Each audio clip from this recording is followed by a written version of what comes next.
What is up, everybody, and welcome to a brand new episode of the Calix and Crew podcast. I'm your host, as always, Doc Calix. I want to thank you for taking time out of your day to come and join us. We've got a very special guest today, none other than the man himself, Steve Raisner, who is very well known for large-scale farming, aquaponics, natural farming, and growing in a ton of different areas all around the world. How are you doing, Steve?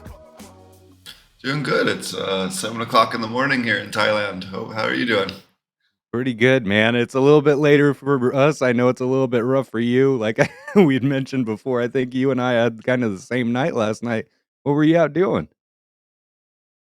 I was just hanging out with a good friend of mine who's a female Thai fighter, and we had a fun evening. So Oh, wow. Cool. yeah, she's pretty cool. So I wanted to ask you, you just got back from you did the CanX Asia Cup Yep. in which you got a judge. Did you find anything special when you guys were going through that? Actually, funny enough, I was just looking at the entries. I actually have a lot of the original testers still here, but the one that won that I thought was really interesting, and this one had like really different notes to it, was this apes in space. Wow. And this was the one that won the cup, and this is Apes in Space by Kamar Taz is the name of the farm. So it was nice to see a lot of really nice, premium quality stuff that's been Thai grown. A lot of people in Thailand have been complaining about the imports, but there's a lot of Thai people that are producing stuff that you wouldn't know the difference between that and someone in Cali. They're producing really good fire. I would say 5 to 7% of the people here really know what they're doing and can really dial in their stuff the same way you can in the West. And then the rest of it is like, might as well be Oklahoma and just everyone that could get a license grew and, grabbed the seeds from their sock drawer and threw them in, and whatever happened.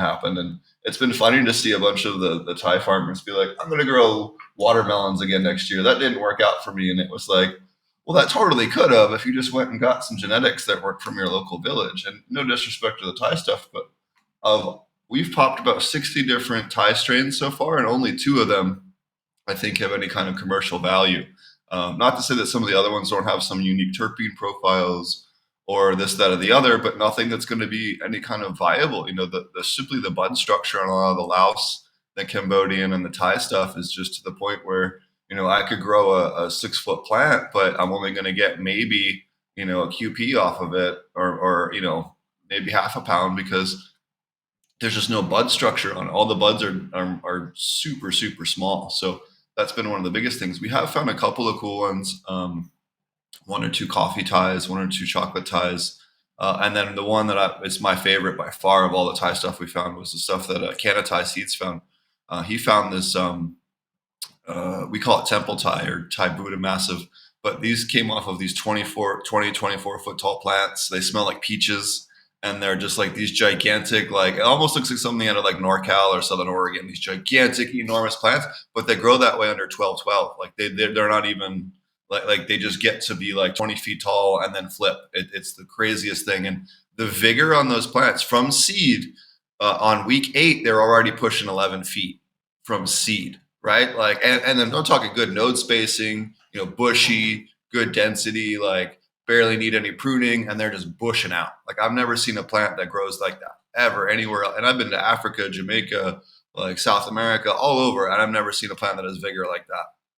Even the seeds on that one looked abnormally big. Yeah, they're literally 4 times the size of any other cannabis plant I've ever seen before, and that includes some of the larger ones I've seen out west. I know we were talking earlier that you said you had gone through thousands of Thai seeds and found very few that were worth cultivating. Was it just the bud structure alone, or was it the yield, or what was special about those few that you did keep? So the Buddha Thai, the vigor on it, and there's the speed of growth, and there's the potential. You could cross that with anything, and it's gonna you're gonna get something cool out of it. That's gonna have vigor that's unparalleled.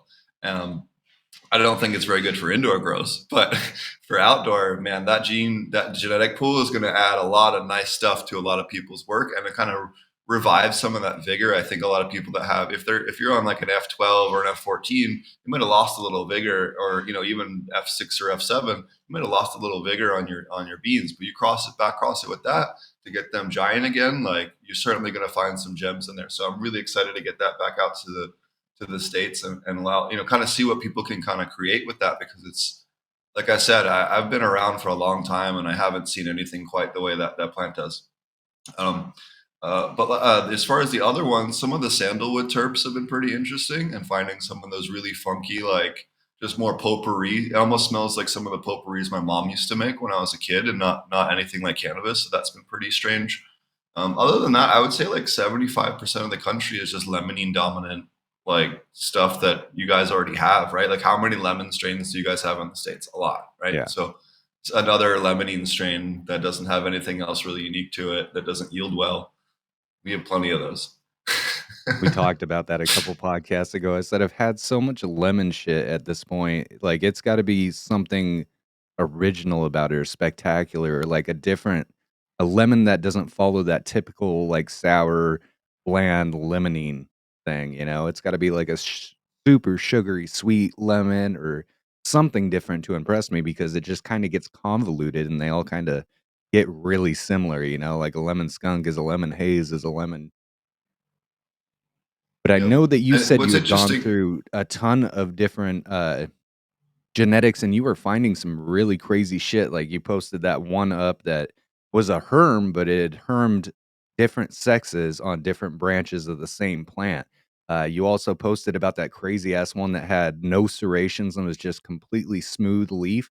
After going through all these different genetics, what else have you found that has blown your mind that you have not seen before in other places? And maybe even something that you might want to breed forward with? definitely that non-serrated plant. That's the only time I've ever seen that, and I've popped a lot of plants. I've been doing this for quite a long time, and I don't know. And I message other people. I only know one other person that managed to find it. Actually, two. Take it back. Two other people that I've ever seen it before. But someone told me it's from like the highlands of Indonesia. Like, some of the Indonesian highland stuff is like that, and that's probably where it came from. I was told that the strain came from originally northern Thailand. Now that I know that from two other people, that it's probably came from Cambodia or Indonesia, just because of that trait. But it could just be a mutation. But I've only seen that one time, and I've seen plenty of other freak show mutations and other mutations just kind of pop up. We even have a blue bowl soda that almost looks like a freak show, and it has no freak show genetics in it whatsoever, and it's almost that same leaf expression. So that kind of stuff, while rare, isn't unheard of. But that, like you were saying, the male female branches on some of those herms, that's pretty common on tropical stuff, but you don't see it on northern photos hardly ever. But on a lot of the like Thai stuff, or some of the Colombian stuff, or some of the African stuff, if it's really dialed into the tropical light settings, for whatever reason, it seems to increase that. But we've also been like root binding only putting the testers into like 2 or 3 gallon pots to try and force root stress. We've been flowering them out in 107-degree heat. Like, we're trying to push the plants to be like, okay, you're going to herm, and show me that you're going to do that so that we can get rid of you. You know what I mean? It's part of the testing process when you're pheno hunting, is punishing the testers a little bit, so you can, kind of sift out the stuff that's weak. One of our Patreon members, Dank Magician, wants to know, is that exotic genetics apes in space? I don't know, is the honest question. It was just the name of the strain. The top five were Divine Storm, Apes in Space. Things here. There's the Divine Storm. Maybe I smoked the other ones already. The apples and banana, and I smoked the other two. The purple majestic. Yeah, I smoked all that one. Yeah, that was the other one. The Purple Majestic actually was one of the most unique ones, because the Purple Majestic actually had some clove terps. And I've only had clove terps in cannabis maybe 3 or 4 times, where it almost smelled like you mixed a Jarum, like a Jarum Black. Remember the black cigarettes, the Oh cloves? yeah, It smells the like you old took one cloves. of those and crumbled a little bit through the bud. even though it's just the bud flavor. So that was really interesting just from in terms of uniqueness. I haven't had that before, or at least with a purple strain. I don't think I've ever had like clove. More of the potpourri, like you were saying earlier, for sure, like a spicy floral thing. I can't say I've come across clove. That's pretty damn cool. Since we were on the Yeah. topic of land races, you and I had talked earlier. Um, Me coming from a place where I really respect and love cultivating landrace seeds, knowing myself that most of them are going to be shit and it's going to be a heavy coal process. I just find something special in finding that one in a million, you know? It's something unique that nobody has. It's entirely your own and you can proliferate on that. You said a lot of these genetics are contaminated nowadays. And some of the best stuff is coming from Africa. Why do you feel that way? So Africa, especially Zimbabwe, Mozambique, and some of the other areas, have been so war torn or had other political issues that there was no commercial production for export, right?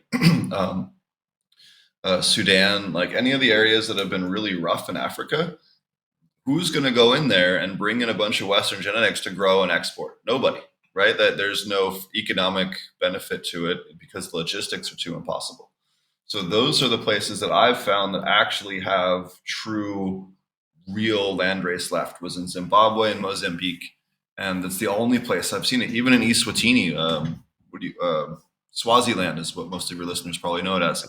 They just changed the name not long ago. For those of you that don't know, um, they like were. I don't think I saw any landrace there. It was all contaminated because they've been exporting for so long as the primary economic source of or primary income source there for those people that of course they're going to bring in some better yielding genetics. You would if you're a poor farmer in the middle of bumblefuck trying to feed his family, right? Like that makes total sense. Like I can't even knock the guy, right? Like that totally like please man feed your children, but at the same time like we're trying to find these rare genetics that haven't been messed with yet. But Jamaica's been basically completely contaminated and has been, as far as I'm aware, since 2016. You might have a couple rastas that have been preserving stuff here and there, but most of the island, I've been on eastern side, western side, all around, and it's all basically just been flooded with Western genetics at this point. But in Africa and Zimbabwe, you don't hear too many rastas or stoners going to Zimbabwe for seed hunting, right? Like it's just that's not known for that. But there's some incredible pinene dominant sativas there and some stuff that is just real great smoke and really unique. And it's not being persecuted the same way. Yeah, weed's illegal there, but like, they're not, unless you like are being real blatant and stupid about it, you're selling to school children, they're not really that big a deal, and it's more tolerated than it is, anything else. Let's So talk about okay, before we move on to that actually, um, you're saying most of these land races are contaminated now. How do you feel about the land races around Thailand? There's such a diverse group throughout the country. Um, like, yeah, what are we looking at? Like 50% maybe of the country might still hold land race, or is it pretty hard well, to get? Thailand has a lot of land race, but I think in the next year that's about to disappear because of all the pollen floating around in the country. But so what's interesting about the Thai stuff is so you have the lowland stuff. So anywhere where there's rice fields or the lowland wetter areas seem to almost be all lemony dominant. And then when we get into the mountains and the hills, like when I go up to Calco and stuff like that, then I start to run into a lot more of the mango dominant in the forest and like where the trees are and all that in the hills seems to be almost exclusively mango dominant. And then when you get up to Chiang Mai or close to Chiang Mai, you start to get some of the weirder Himalayan genetics and some of the sandalwood terps and some of the chocolate terps and some of the weirder coffee terps and some of the funkier stuff like Uchadit and north of there. So it kind of seems like it's very region and climate specific. And you can definitely tell that they're honing in on, okay, it's trying to stop this or this and whatever. So um, that it definitely seems to be very region specific, and I could almost smell it and tell you roughly. I can't tell you what city it's from, but I can tell you what climate it's from in Thailand. And again, that's having gone around about 60 different farms and smelled quite a bit of different stuff. So, what about the esteemed blue tie and those blueberry terps? Have you come across that yet? No, I have not found anything berry, blueberry. I found some tropical fruity stuff, but nothing that it was more like strawberry or like candy banana than it was nothing on the blueberry or berry end at all. Not in terms of Thai stuff. We were talking about acceptance in the country around there. How has Thailand changed post or pre-legalization versus post-legalization? I always assumed that Thailand, for an Asiatic country, was one of the more accepting areas for cannabis use and cannabis history. Well, I used to get a caning, and then depending on how much you had, you could get even a more severe punishment. Really? But oh yeah, yeah. And in fact, like, just I wanted to say, some of our neighbors are still pretty draconian. I mean, fuck, Indonesia just hanged a guy yesterday or this last Indonesia, I week did see that. for it. Isn't Vietnam pretty bad For too? Vietnam and Cambodia are very chill. I know plenty of people growing over there that are not having issues. Like, it's very tolerated. Let me put it that way. And a lot of the Thai stuff is ending up over there. Let me put it that way. Uh, but Safe. it's interesting that you bring this topic up because in 7 days from now, this whole industry could end here. The elections are coming next Sunday, 7 days from now. And depending on which party wins, the party that's most likely to win is extremely anti cannabis. And they want to roll it back to drug status and make it a medical program only, and basically sell it through universities and hospitals, which would pull the rug out from the entire industry here. They could possibly have a medical uh, card for Thais. I would imagine that would be yearly or a one-time thing for Thai people. And then tourists, I would imagine, are going to have a 30-day card or a 45-day card or some bullshit like that. But Wow. that's what it's looking like it could be. But they could just repeal it and arrest everyone. Like, we don't know. But you have 24 hours from the time it's published in the Royal Gazette. So if they pass it, you got 24 hours to get the fuck out. So that could absolutely happen next week. So, in fact, I've been working on some backup plans in case of the event on that. So, you know, everybody in this country is very nervous about what's going to happen. There's a lot of money pumped into the economy here, and then also too, like, it would screw a lot of Thai people over if they did that. I mean, fuck, the farm here in where I am, they hire 20 to 30 local Thais every single week, most of them on a 5 to 6 day a week basis, right? All those people would lose their jobs, and those people did not have high, decent paying jobs before cannabis got started. They weren't getting paid what we're paying them out here in the middle of bumblefuck in the rice fields. They were getting paid whatever they got made off the rice, like that. Completely different income level. So it's allowed a ton of money to come into a lot of these more remote parts of Thailand. It would have never seen income investment that was even a tenth of the scale of what's been pumped into these villages. And I think a lot of the villagers now are like, yo, we don't really like weed, but this guy has brought a ton of money into the restaurant, and the lady that the housekeepers and all these other things that end up benefiting the village financially and buying the local fish from the market, and like all those, and the mechanic that fixes the trucks and the guy that fixes the scooters and the gas station, and all these people end up financially benefiting from it. And I think that they didn't really realize that until they had a chance to you know, actually have a full blown market and kind of see how it all played out and how people got hired, and how that money kind of trickled down through the economy. Again, in general, once you have a large percentage of money or a large amount of money invested in the economy, it's pretty hard for them to repeal the laws. But in Thailand, I mean, they have this TIT. This is Thailand, like, uh, it's kind of a common saying here, but like, you can't expect anything. Like, everything can be turned upside down at any point here, and you never really know what's going to happen. With the acceptance being what it is right now, if it were to flip flop into the other party, do you think there would be a lot of combativeness against the future of cannabis? I think you're going to see a pretty big ass protest in Bangkok if they do make it illegal. You're going to see in Chiang Mai and Bangkok, and probably Pattaya as well. You're going to see some pretty massive protests of people going, "Don't fuck with my money." Don't, you know what I mean? Like, and also too, I would even imagine maybe some in the village areas, because yeah, there definitely are people that want to blame cannabis for the different problems in society, but almost all those problems go back. In fact, there was even a case this week in Pattaya of a guy losing his shit. Well, it turns out the guy was actually on meth, not cannabis, right? So like, yeah, no, everybody knows that meth heads act stupid, right? Like, why aren't we cracking Right. down on that? But there's a big meth issue here in Thailand because of the war next door. So for those who don't know, Burma, or what is the new current name? I think the Myanmar. current name is Myanmar. That's it. Um, Myanmar is currently having a civil war right now, like a full blown, pretty gnarly civil war, and both sides, both the army and the rebels, are making meth, buying precursors from China because they're next door, and making meth at industrial quantities, and then using that to fund buying bullets and army supplies, basically. So you have a strange increase of meth in Southeast Asia right now because of the civil war over there, and that's a way bigger problem than the cannabis is, hands down. What do you think the education level on cannabis is, U.S. versus Thailand? Extremely low. It's been the biggest barrier, and it's been one of the things what I've been trying to address by doing a lot of translated media. I just presented actually at the CanX Expo. I did two whole presentations, and all of the presentations were both in English and Thai.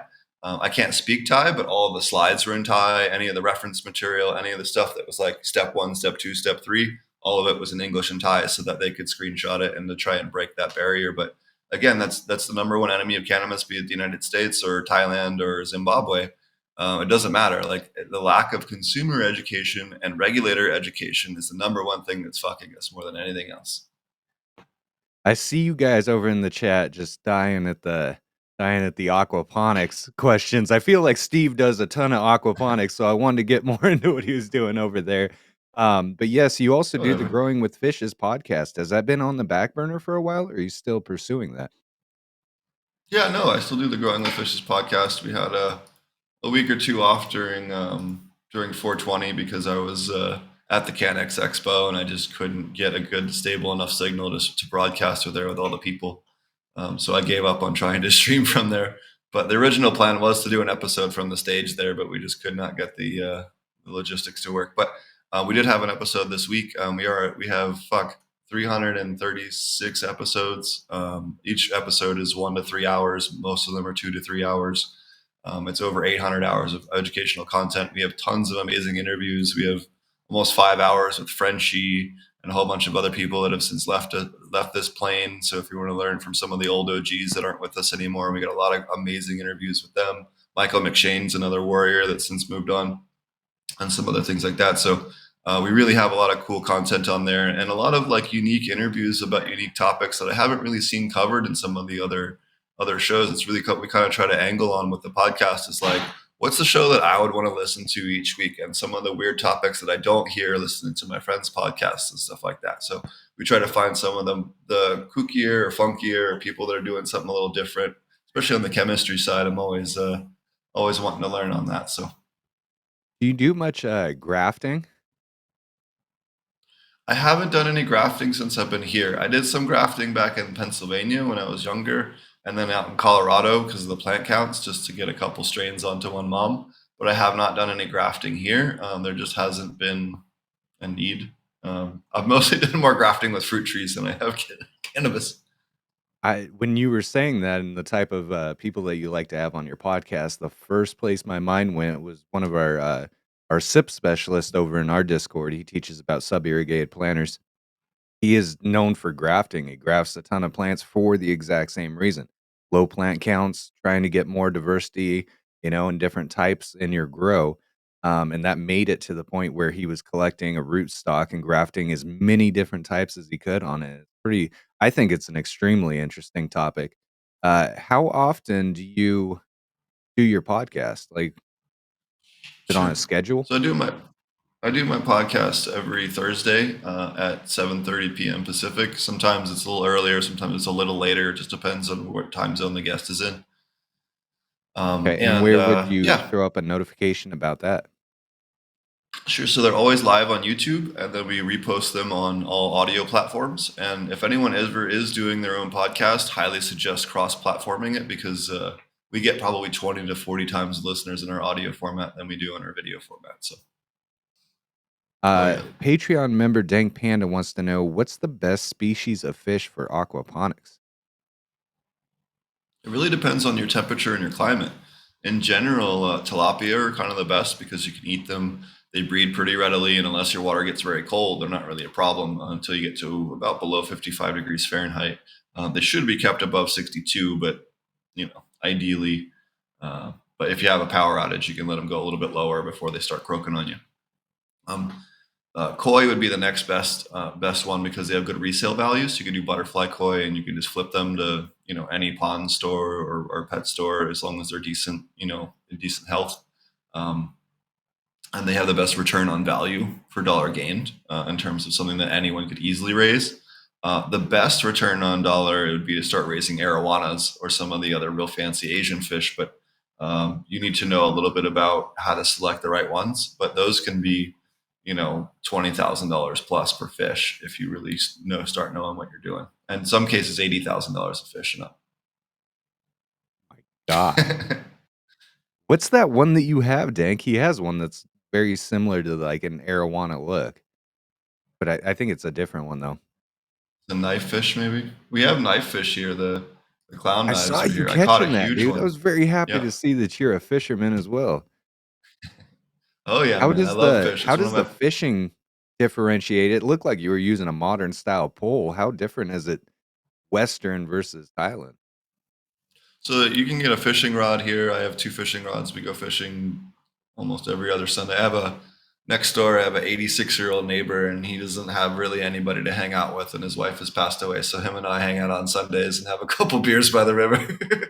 Hell yeah. um, but yeah. So and then a lot of people net fish. They'll gill net or they'll uh, set up barriers and fish traps. Those are really common here. But a lot of people also just they'll dig a couple ponds on their property and then they'll just like breed and raise fish. And what they'll do is they'll get like a little tiny lamp with an extension cord and hang it like a foot or two above the water with strings that come from the grass that just staked out around the pond, and the crickets and stuff crawl up the string and go to the lamp and then fall in. You'll see all the fish hanging out underneath it at night, just waiting for the bugs to fall in or the moths to hit the water.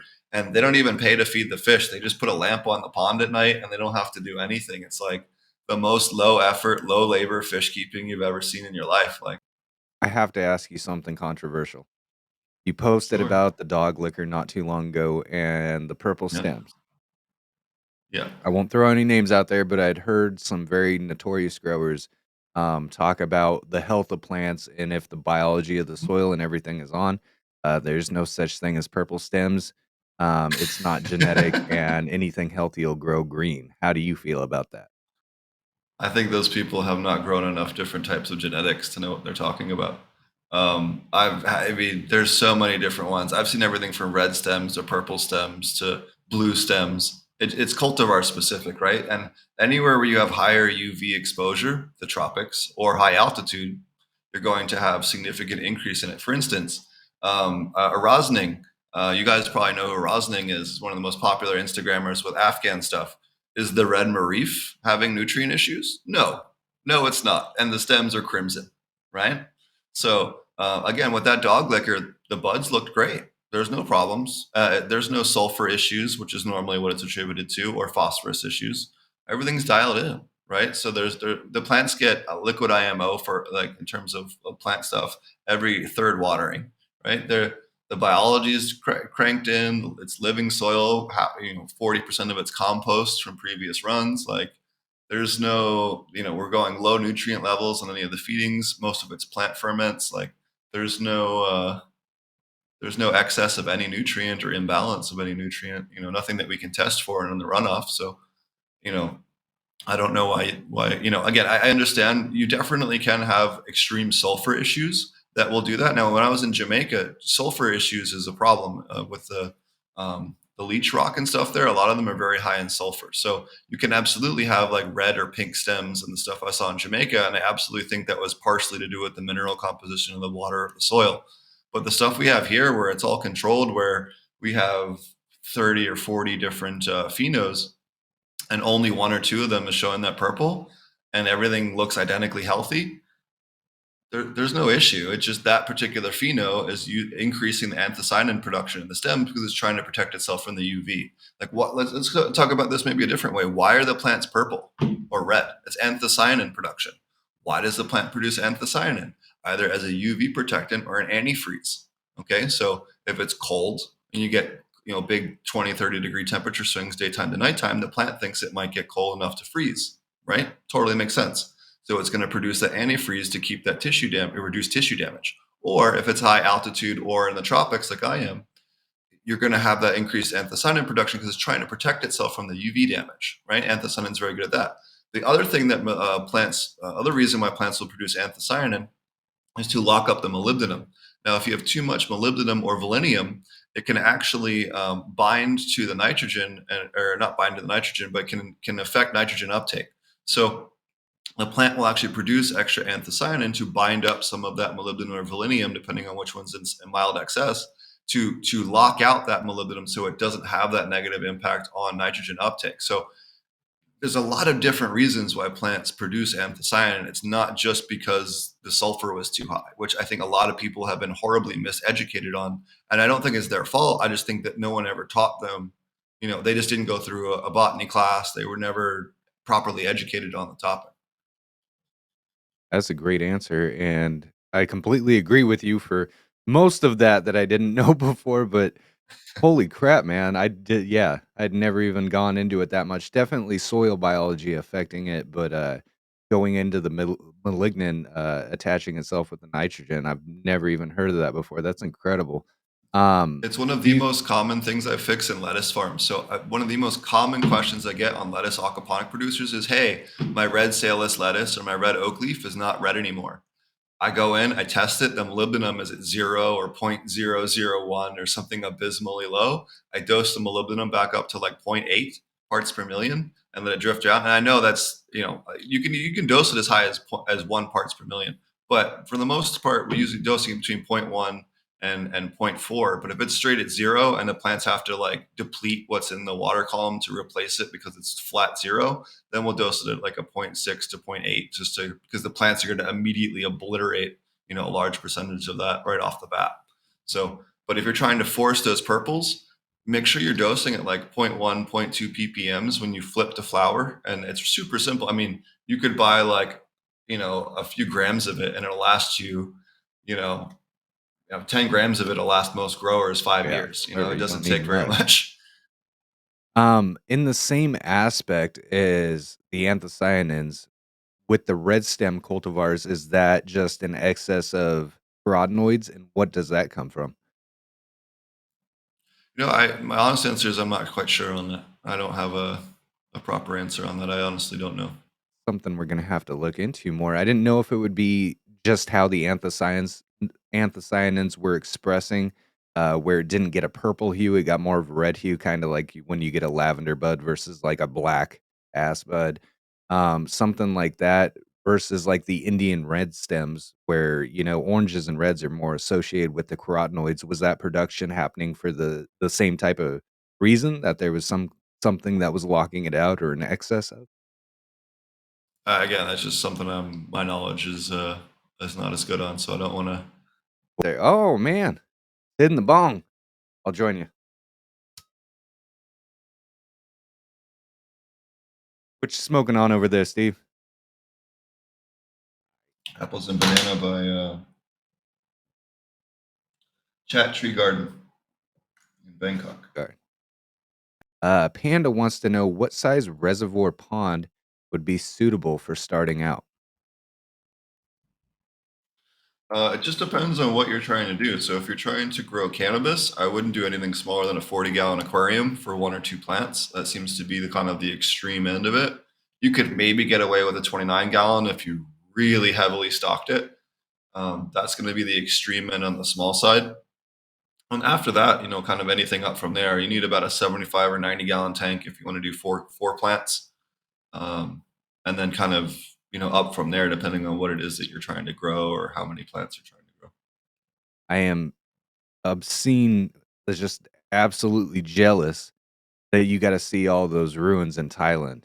I'm a huge ruins person. It doesn't matter where we go. I want to see the history of that area, and I don't see anything more beautiful. I'm really into Egyptian culture, so ruins like that or old Egyptian uh, pyramids, caves, tunnels, anything like that. Even the caves in Romania, just any of that old folklore. But when I saw you post pictures of the Thai temple, I automatically went, "Fucking Tomb Raider, man, like, I wanna see this shit." How was it? Well, it's Was it funny. So I feel like it'd be spiritual just being on those grounds. yeah, man. So the temples that you saw were the old ones anyway. There's a new one that's close to me that's up in Pechabun that's beautiful, but it's not that kind of inspiring the way the old ones are.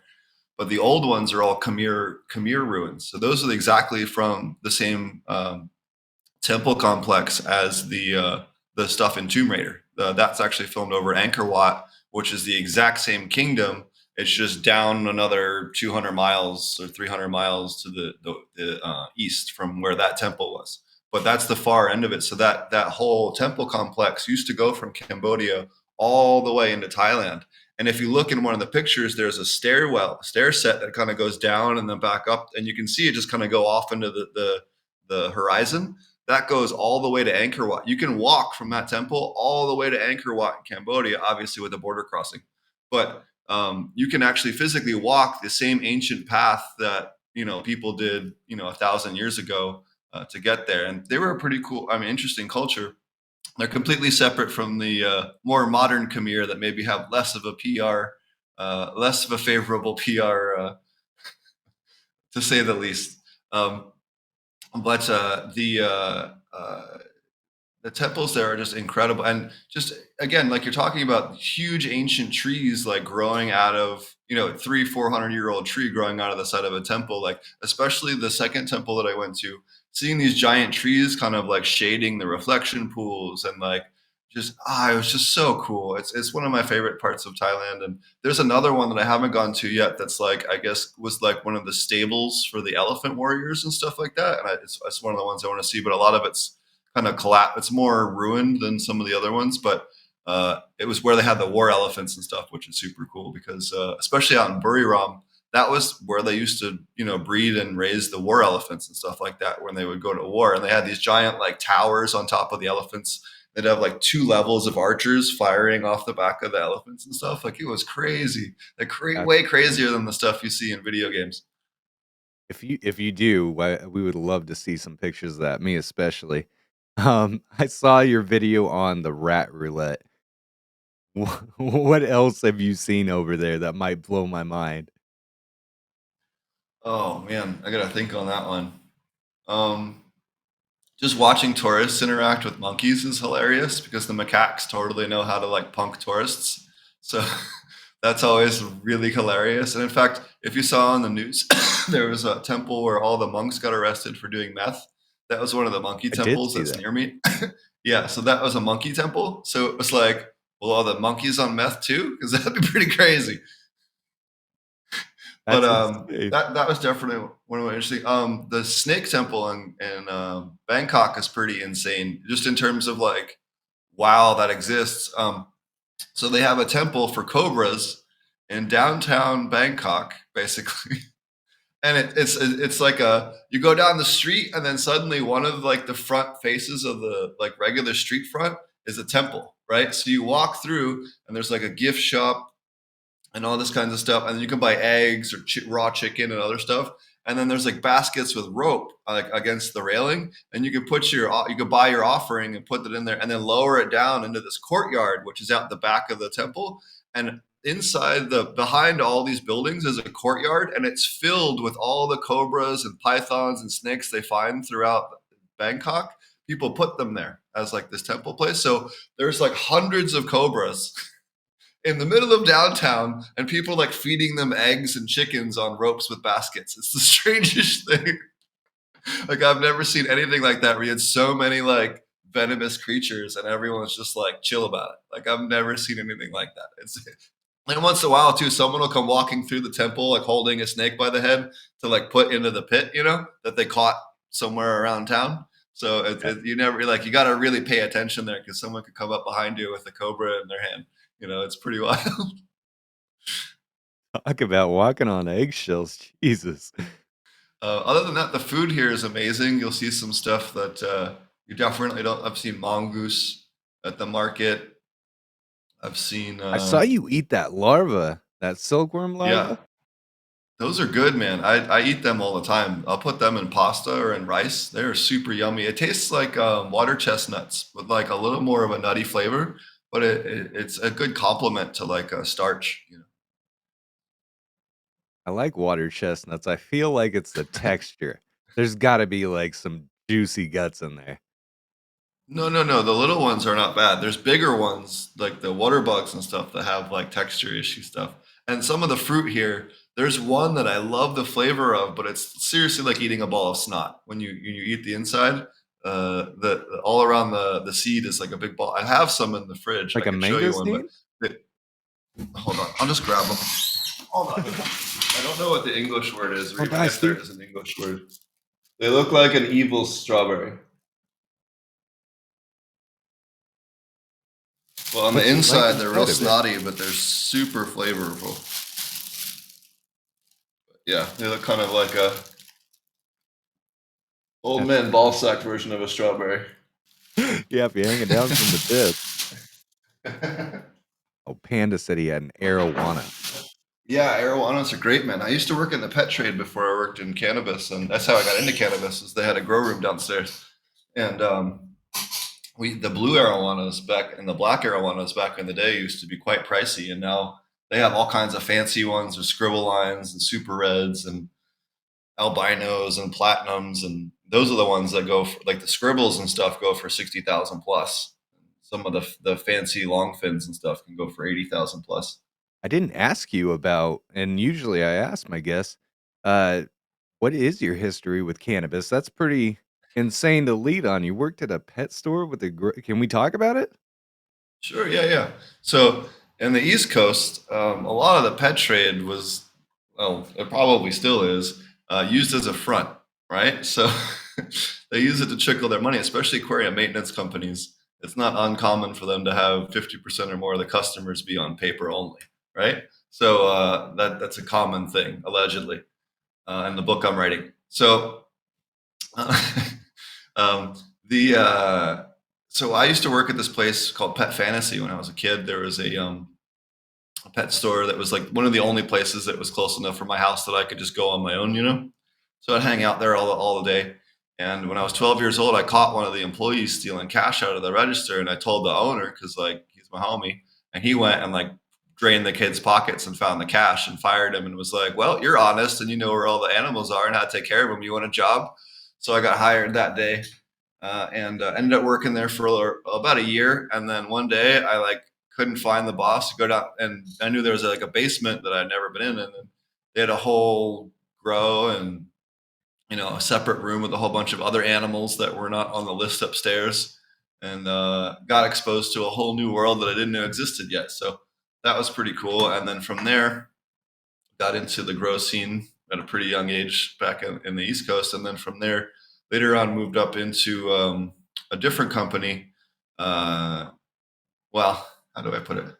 Ended up working for the long story short. Ended up working for the Army Post Office, and when I was working for the Army Post Office, I met one of the guys from USPS, and we got talking, and eventually kind of realized we were both stoners. So we hung out one day. He invited me over, and we smoked like three like hash pucks, like keef pucks. And he's like, "You grow," and I was like, "How the fuck do you know that?" And he goes, "You just smoked three keef pucks. Nobody else that like except for growers would have that tolerance or that access to stuff." He goes, "Come here," and he invites me into his garage, and he had a big fucking full garage full of plants, like the nicest plants I had ever seen them, like way beyond what I had done in terms of like quality and all the rest. And after a little while, like working with him after a couple of months, he's like, "Go to this property here and I'll meet you there like whatever time." So I get there and there's a barn and it's 2 stories of plants. And I was like, fuck. And that was the first time I ever saw like 1,000 or more plants like in one place. So that was super cool. So worked with him for a bit. I ended up working for a landscaping company, and they had a big grow in one of their greenhouses as well. So that was kind of on the DL. So I ended up kind of continuing on my agricultural journey that way. And then when I had an opportunity to move to Colorado, but my father was still sick with cancer, and I had to decline it. And I was like really bummed because I really wanted to go grow weed legally. You know what I mean? Kind of wanted to go legit. You know what I mean?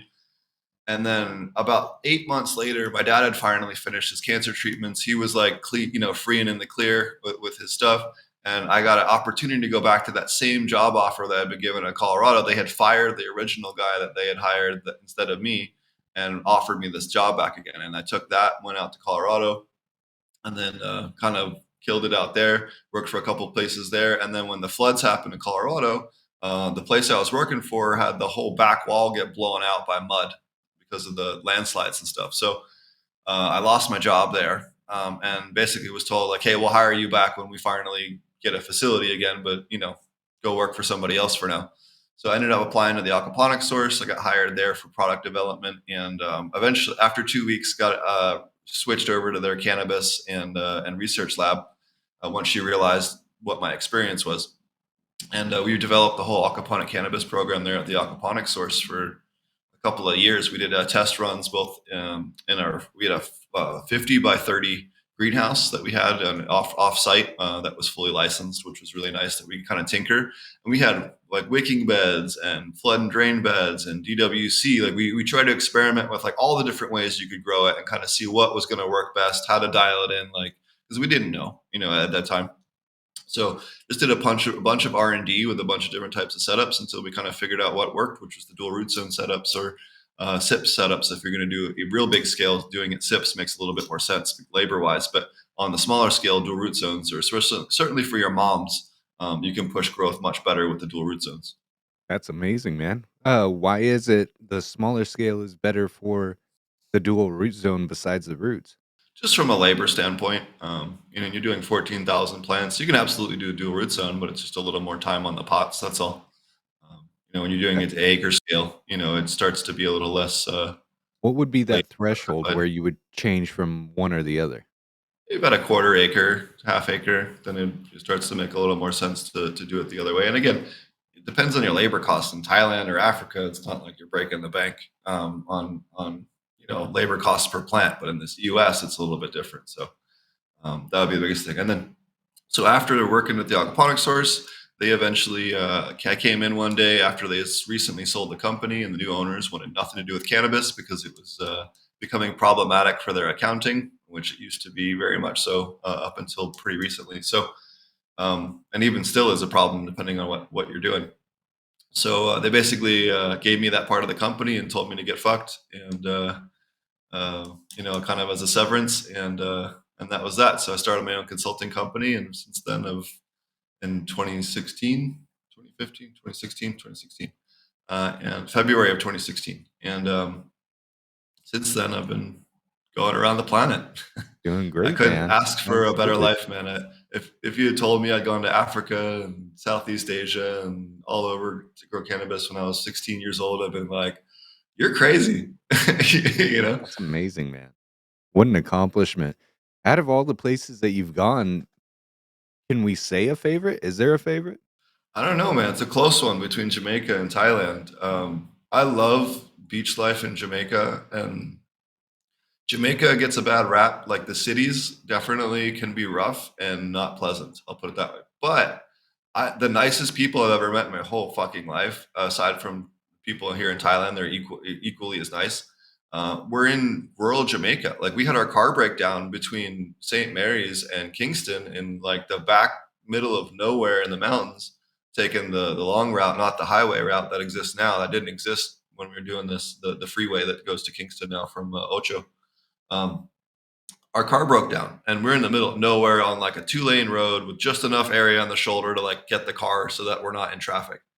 And these two guys appear out of nowhere after about 35 minutes, and we're like all holding something that could be like a weapon because we don't know what these guys want. And they just offer to help us. They help try to repair the car. It becomes clear that we have a broken part and that we need to go buy a piece for the car. So they're like, "Cool, you can't go anywhere. Come back to our house." And they kicked their kids out of their beds and gave us a place to sleep. They fed us, smoked us out, gave us beers, let us sleep in their house. They didn't know us at all. Let us sleep in their house for the night. woke us up in the morning, gave us breakfast, drove us to town to get parts, came back, helped us fix the car, and then we went to Kingston on our way.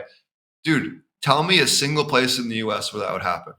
Not gonna That's happen, dude. exactly what I Like the was just level of thinking. kindness you have, and Thailand's the same way, right? Like you have people that are infinitely grateful for everything in life and happy to help you with whatever you need if you have a problem. And you don't have that kind of selflessness with Western culture. It doesn't exist.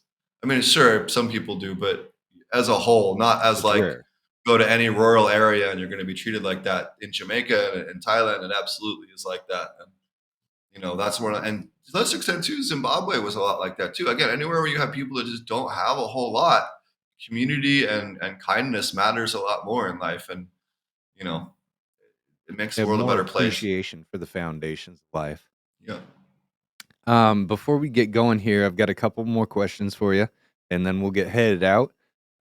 Breeder Steve, really, I wanted to give him a shout out really quick. He mentioned you the other day, and I had listened to your podcast before, and I was like, Steve, yeah, I got to get him on for sure.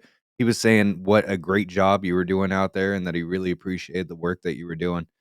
So congratulations on that. That's a high honor.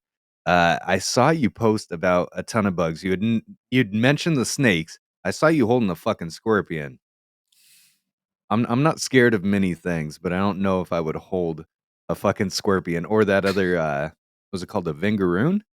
Vinegaroon, yeah. So as I was talking about earlier, I worked in the pet trade, right? So we used to have Yeah. venomous snakes and scorpions and spiders and tarantulas. So none of that stuff phases me at all. So I'm like, with the exception of like black mambas or maybe a king cobra, the only things are to be like, okay, maybe I'm just gonna sit back and take a long range picture. Anything else, I'm gonna go pick it up and get a picture of me holding it because that's what I like to do, right? Like, and I've held all kinds of crazy shit that you should never hold that whatever. But I've only been tagged by vine snakes. I've only paid for it twice, and both times were by a snake that it was pretty mild. So I'm not overly concerned about it. I'm pretty confident in my abilities to handle dangerous animals, and have been doing it since I was a child. So I'm not overly worried about it. Like you're not about to So go play with a bear. no, no, no. All I'm right. not a. I do Not have one two of those wolf crazy dogs that eventually fuckers. I need to. There's a limit. I do have two wolf hybrids as pets that are back in Colorado or Oklahoma right now that need to come out here that I haven't quite sorted out the logistics on yet. But I'm going to wait till the election, as I was saying before. I'm not going to bring them over here till the election happens, just because I need to know exactly whether or not this is going to be a long-term thing or not. But assuming the election goes pleasantly, pretty much posted up here in Thailand for the foreseeable future because the pay is nice, the cost of living is nice, the food is incredible. The people here are really nice. Right now, the industry can support, at least for a while, is going to be pretty profitable. So I don't see a reason to come back to the States, especially until you guys have your election, which I don't think is going to be very fun either. I don't feel like they really have been for like fucking 20 years now. I watched Trump get It's elected from Jamaica, and that was entertaining to say the least. think you and I mind meld a lot on that shit. So let's go back before we get ourselves in trouble with politics. You've seen these crazy ass bugs. You've seen, well, I guess a scorpion. What does that count as?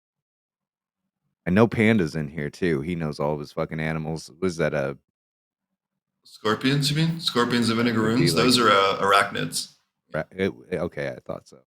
Yeah, same as spiders. Yep, anything with 8 legs. What has changed with your IPM program that you've not experienced before? Here in Thailand, I can tell you firsthand, we have thrip species here that are immune to most things. There's one thrip species here that seems to only react to white oil, and that's the only, which is equivalent to sulfur oil X in the States.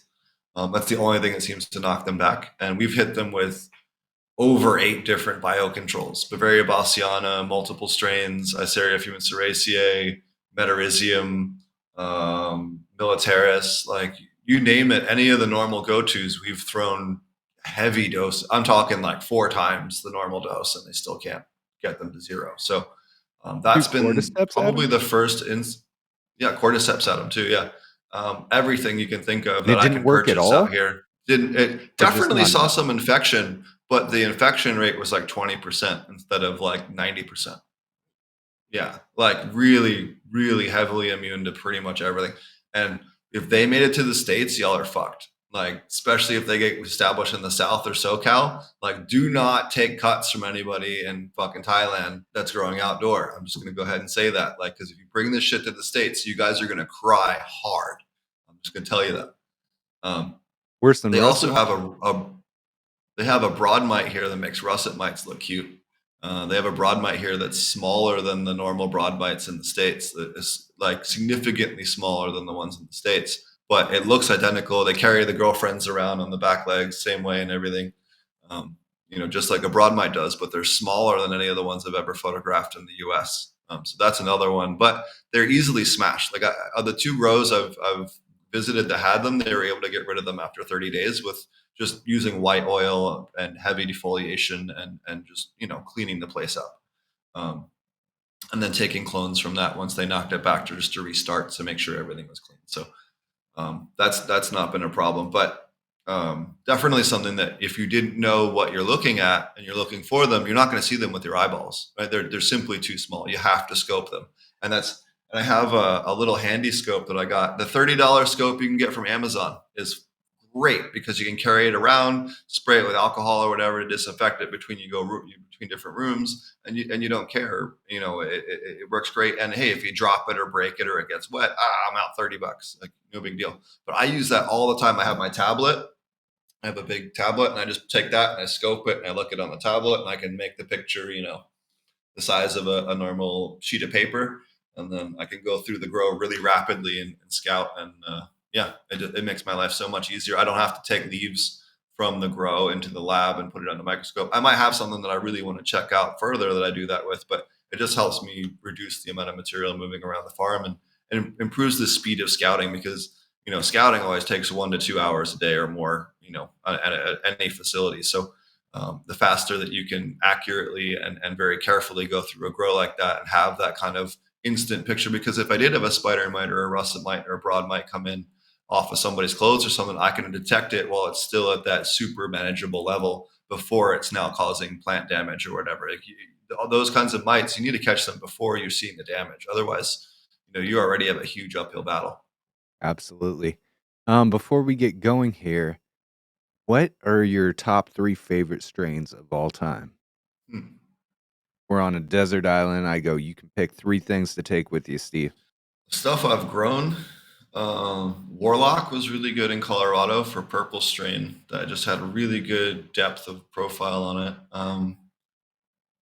Remember that name. Next up, would be. I'm a big fan of the red Lebanese puck that we have from Crickets and Cicada. That one's really really fire. And the was banana something or other the dragonfly had, and I can't remember what it was called. Banana something. But that fuck, I can't remember the name of it. It's banana something or other, but it was Dragonfly Earth Medicine had it, and I smoked that, and it was like 16 or 17%, and I was fucked up. That was the first time I ever had a strain that I knew for a fact it wasn't nearly as potent as some of the other ones I had smoked that morning, but the terpene profile just like rung my bell. And that's when I realized, like, oh, the terp profile is like 70% of the experience.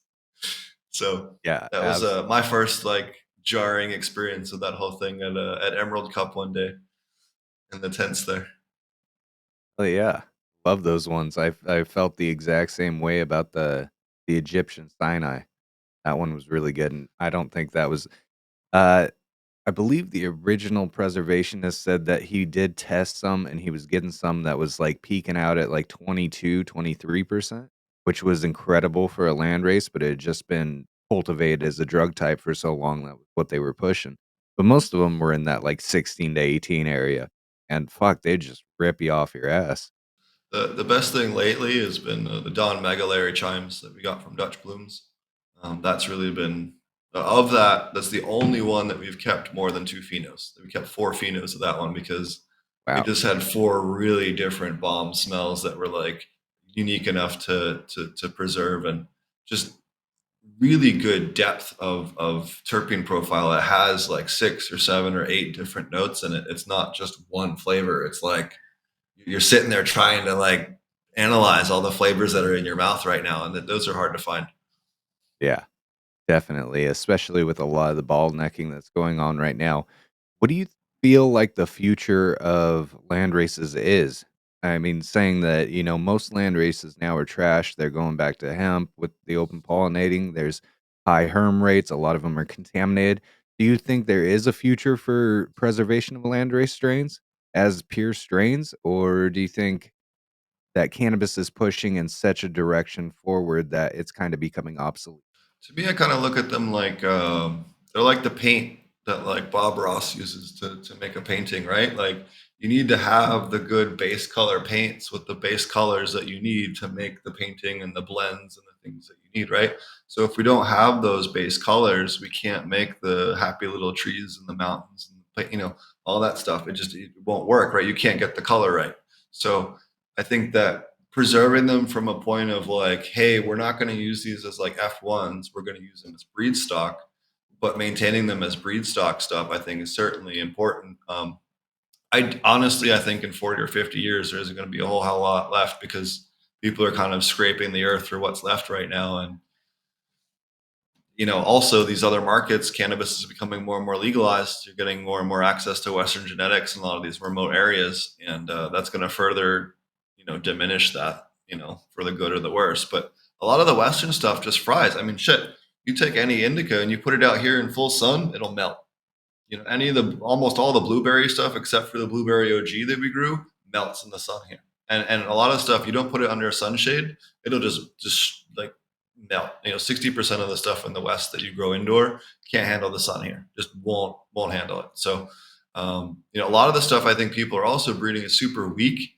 And I could see them just breeding to the point where everything is so fragile, especially on the indoor side, that like it just becomes extremely hard just to do production. So I don't know. So We'll see what what's the happens. But extreme heat that we're talking about? What would be the conversion rate on temperature? so it's 107 here during the day pretty regularly.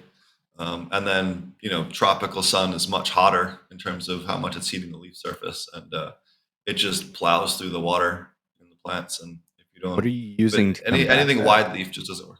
We use sunshades. We have 50% sunshades that come on at about 10 o'clock at 9:30, 10 o'clock in the morning. And then they roll back at about 3:30, 4 o'clock, depending on the temperature. And then that helps shield them from the worst of it. And then you trash the strains that don't like it. A lot of stuff will auto flower. So we've had another 6 or 8 strains that just instantly went to flower as soon as they you know were in veg beyond a month or two. I imagine that circulation and air would be a huge priority as well. Yeah, no, having extra fans is another key thing. Every single pole in the greenhouse is a fan on it. You can't go every other with the fans because it's simply too hot. You got to keep the air moving. But the other bit of it is too, we're in rice fields, right? So if you have a normal, right now it's the end of the dry season, but during the wet season, like the other half of the year, it's a lake around us. Every direction is water. It's you know knee deep in water. So you have to have that air movement for mold, right? If you don't have good air movement, those plants will rot. Same thing with, you can't have like god buds, not going to work here, right? You can't do big giant dense colas or super dense like Afghan stuff. It's just not going to do well here because it's going to rot, right? You got to have stuff that's either small or slightly fluffy in order to actually finish the runoff. Otherwise, everything melts. The other thing you get here is so like the leaves will cook off, and you'll get kind of the browning on the ends of the leaves from being too dry, not replacing the water fast enough. And then there's a mold that'll start to attack those, and then it'll go back into the bud too, which I've never seen that before, except for here. So, you got all kinds of stuff that you have to mitigate constantly on that. And again, that just comes down to being proactive. You spray the plants every other day with either an insect spray, uh, and then a day off. Or so, Monday you spray for insects, day off. Wednesday you spray for mold, day off. Friday you spray for insects again, and you just rinse, repeat. So that seems to keep everything at bay. In terms of that, we also use wood vinegar, which is something I wanted to bring up. You don't hear anybody use that in the States. I don't even know if it's allowed in the States, but I it's don't even just know what it is. basically vinegar that's been, they take like mesquite, and they run mesquite through a giant vat of vinegar, almost like a bong, and it like flavors the vinegar to smell like wood smoke. and we spray that on the plants, and the bugs hate that shit, and it gives the plants like a vigor. Like the plants really like the different compounds that are within the vinegar, and they're greener. They're all praying the next day. Like the plants are very happy when you spray that on it. And the bugs hate it. And that's something that we use. Everybody in Thailand uses. That's like a standard practice agricultural product that, the mites don't like it. The whiteflies don't like it. Like it's just good for keeping everything off the plants, more as a preventative than a treatment. But if you're regularly applying it, it helps kind of keep the bugs out. And just something that I was kind of curious, and I'd love to talk to an agricultural expert at some point on why we don't have an equivalent product in the US. The other thing that's pretty unique about Thailand is that, so in the United States, you have to have single agent biocontrols. So you have to have just Beauveria bassiana or just Metarhizium or just Eisseria fumigeracea, or what's it, Cordyceps fumigeracea now. I guess they just changed the name of it. In Thailand, you can have multiple ones. We actually, our main product is a Beauveria bassiana Metarhizium. The two of them are pre-mixed together. We mix that with Bacillus thuringiensis (BT), and that gives us a really good broad spectrum 3-in-1 control that we can apply in one shot. One labor payment, and everything has been sprayed with 3 different types of biocontrols, which is great, and they don't have any kind of negative impact on each other's populations on application. You can't do that in the United States. In fact, I don't even know if you could legally do it as an application on a monitored crop, because they want to see that individual activated biocontrol for whatever crazy reason. Same way that like the US is stuck on monomolecular pharmacology, they don't want compound medicine is a huge pain in the ass in the United States, especially if you're trying to get anything approved. It's why it's so hard to get like cannabis plus a terpene, even though we know damn well linalool plus CBD plus THC suppresses seizures in children. The FDA won't approve that because they want to see that linalool is safe and does it for children, and that THC does it and is safe for children, and CBD does it and is safe for children. Well, no, the combination of them gets rid of the psychoactivity of the THC and suppresses the seizures, but you have to make all 3 together. You can't certifying them individually. It doesn't, the parts don't equal the sum of the total combined. So you can't get the drug approved that stops seizures in children, which is fucking crazy, right? Like that's fucking loco. Like anything that gets in the way of that should be like just obliterated. You should But immediately in be the allowed. same way, we will flood every gas station with non-effective CBD derivative. Oh yeah, and Delta 8, and And don't Delta 8. forget about all the no-dose caffeine that causes over 18,000 accidents a year that they never fucking bring up. Like, why are we not regulating that? Like, we could talk about statistics on what's killing people in the U.S. and it's not the weed. Is there anybody that you'd like to shout out before we get going? Sure, yeah. If anybody wants to check me out, we have the Dat Smoke Show on Wednesday evenings, the U.S. time at usually around 7:30 Pacific, sometimes a little earlier, sometimes a little later. And that's over at Dat Smoke Show, DAT Smoke Show, and that's more of a fun, laid back, hang out with a bunch of other growers. A lot of Thai people are on there that are growing here, and it's a really fun, looser, less formal show. And then I have the Growing with Fishes podcast on Thursday evenings. It's much more formal, more of an interview style or a grow topic centric. We're going to talk about this today and go through that, similar to this show, where it's much more focused. And you guys can also check out the Growing with Fishes podcast on all platforms that are available out there. Same thing with that Smoke Show. It's on all those.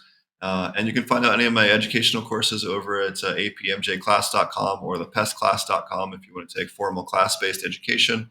I also run the Open Nutrient Project, which is an open source program that we're working on that I put together by myself on how to open source a lot of this stuff, because a lot of the Korean natural farming people don't really have a good idea of the nutrient profile of what it is they're creating with those inputs.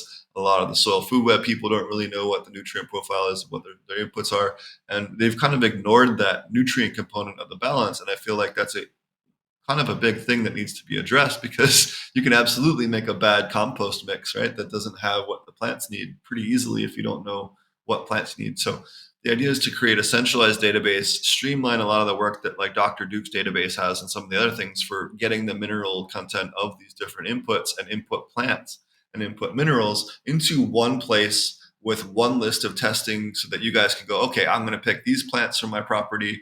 I'm going to pick these test kits to test for testing it. And then I can test my own inputs at my own house or my own farm without having to rely on third parties, and so trying to give the power back to the farmer, give the knowledge back to the farmer so they can create their own inputs with actual knowledge on what it's going to look like on a nutrient profile on the back end, be it natural farming, KNF, Jadam, or whatever else.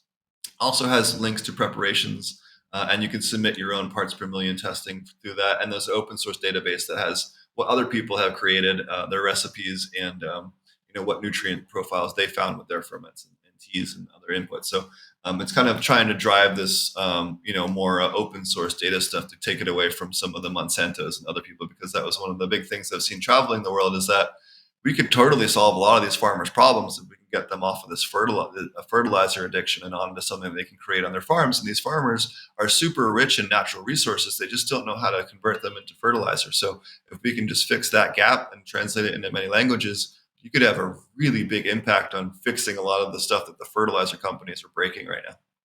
Gigantic, absolutely. That's exactly what got me into Korean natural farming. I don't know if you've heard me speak on it before, but I grew up in an agriculture, more of a fruit farm, apples, pears, cherries, apricot, all kinds of different stuff.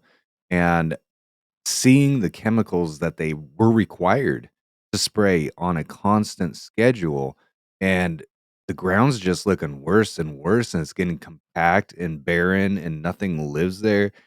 It's just like there's got to be a better, cheaper way than this, especially if you're using, really expensive fertilizers like that are 90% water, diluting them down further, killing your microbiome, and then expecting awesome results. And then if you do have a shit crop, then you paid a bunch on that different nutrient spray schedule, that IPM, and you're out a ton of money because your crop sucked as well. And it shouldn't be And like that. You should be able to grow good tasting organic weed for pennies on the dollar, and you should have fun doing and it. And it often doesn't have any flavor because there's no microbes to stimulate the flavonoid and terpene production in the root system. So the plants taste like cardboard when they grow them that way too. We are So, definitely and gonna people can talk find it. more about that if we can get you on for another podcast. I'd love to have you on again. I know that you said you had a bunch of new methods that you're doing with KNF. I've been doing the basics that I've learned from Chris. So it'd be really cool to deep dive into that with you and see what you're doing if you'd be willing to come on for another podcast sometime. Sure, yeah, man. We'd love to talk about it. Got a ton of different R&D stuff we've been working on here, and you can check out the latest video that we did on IPMO over on my YouTube channel. I have an 18-minute guide on how to do that start to finish. So check that out over there too if you want to see some of the previews of some of the cool new stuff we've been cooking up. And that was a big shout out. Thanks again to Chris. He was the one who taught me that. So going back to your mentor as well. So, Hell yeah. Awesome, man. Thank you so much for your time again. I appreciate having you on. You crack me up every time we talk. And until next time, guys, I hope you enjoyed the show. Thanks for all of our Patreon members for coming in. Shout out to Stoner Days Apparel and Coconut Sensors. Until next time, guys, grow smarter, not harder. Come on, groove along. I said, baby, I know you're on a roll. Sweet honey, let's take it real slow. You know we got what you need.